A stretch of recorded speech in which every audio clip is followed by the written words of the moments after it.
Ito yung kasama yung lapis.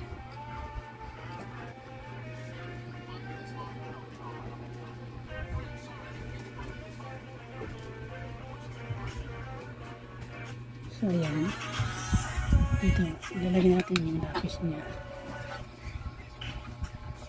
Meron siyang pindutan.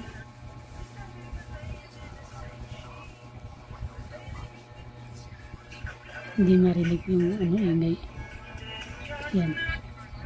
So yan. Dito para lang siyang flat dito. So yan. Ito yung EKG niya.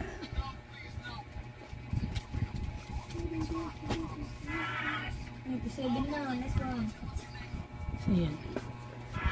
Mayroon siyang issue. Ito yung minimal dents niya. Yung crack.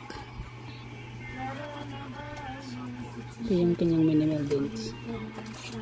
Actually, yung LCD niya, dalawa yung layer niya. Yung sa ilalim medyo makapal kasing nipis ng 5 na silver.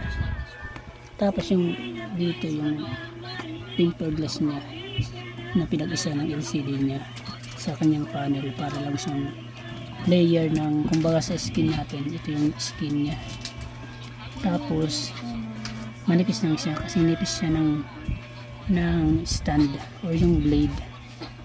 Ita times 2. So yun, hindi ko alam kung anong millimeter ba yun. Basta manipis siya.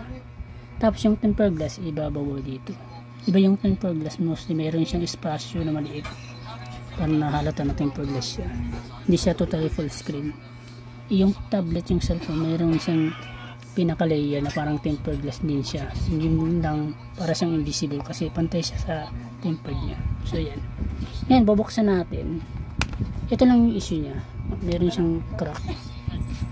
Hindi naman siya apektado yung kanyang LCD. Kaya mura siya ng 1K.